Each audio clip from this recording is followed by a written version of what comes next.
Bonjour tout le monde, mini vidéo aujourd'hui mais d'importance. Alors que le listing officiel du token Ethereum n'est pas prévu avant encore plusieurs semaines, vous pouvez dès à présent en acheter et en vendre. On va commencer par ça et à la fin de la vidéo, je vous parlerai de quelques erreurs que vous pourriez être tenté de commettre sur le MyHerdX.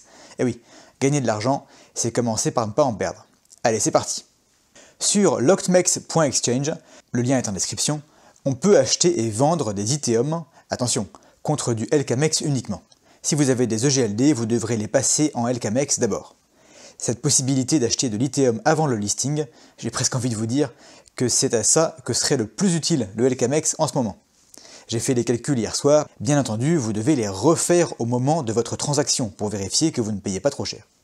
Au moment où je prépare la vidéo donc, un Ethereum s'achète pour l'équivalent de 0,82$ en LKMex. À la louche, vous achetez environ 20 fois plus cher que lors du Launchpad. A l'inverse, si vous vendez en LKMex puis que vous swappez encore contre de l'EGLD, vous faites en gros un x22 sur votre investissement. Alors, qu'est-ce qu'on peut dire de ces chiffres? On ne peut les comparer qu'au listing du Ride. Et le Ride, eh bien, il a fait un gros x40 entre le Launchpad et le prix stabilisé quelques jours après le listing.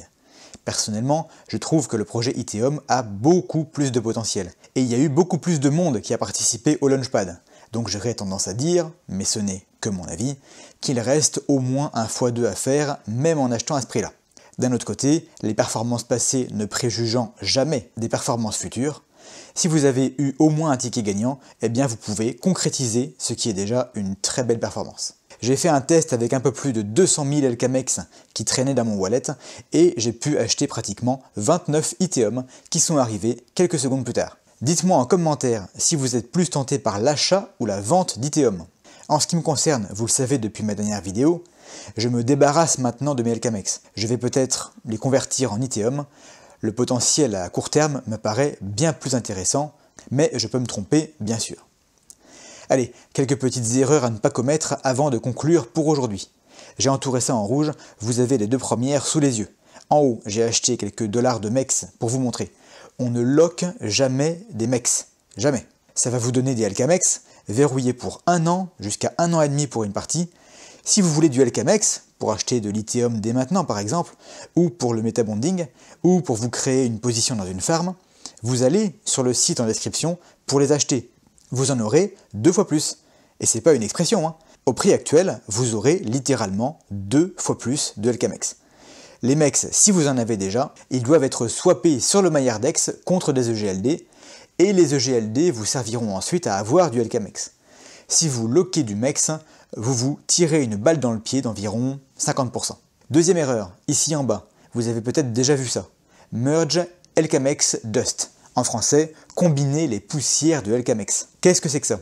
Si on vous le propose, c'est que vous avez au moins 2 lignes de LKMex avec des soldes très très faibles. Les LKMex, il en existe des tonnes de types différents, en fonction de la date à laquelle ils ont été créés, et ils ne se mélangent pas entre eux. Vous pouvez les regrouper de force pour que ces petits montants soient fusionnés, ce que je vous déconseille. Vous perdriez de l'argent systématiquement. J'explique. Cette opération n'est pas gratuite, il y a toujours des frais de transaction à payer en EGLD. Il y aura une transaction par ligne de LKMex, et à chaque fois il vous en coûtera environ 6 centimes de dollars.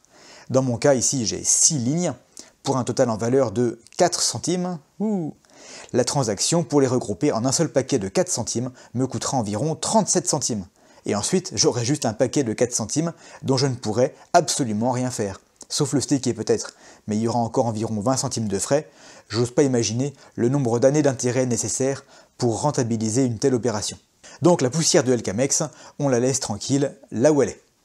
Et tant qu'on y est, il est également contre-productif d'essayer de vendre de toutes petites quantités de MEX ou de LKMex. Vous devez vérifier que ce que vous allez recevoir vaudra plus que les frais de transaction. Pour vous donner un ordre de grandeur, en dessous de 5000 LKMex, en général, ça vaut pas le coup. Allez, on se retrouve bientôt pour une prochaine vidéo. Il y a eu un tweet gigantesque d'Elrond cette semaine avec plein de nouveautés concernant notamment le listing et les prochains launchpads. Je creuse tout ça et on en reparle. En attendant, soyez prudents dans vos investissements, mais sans oublier de rester curieux.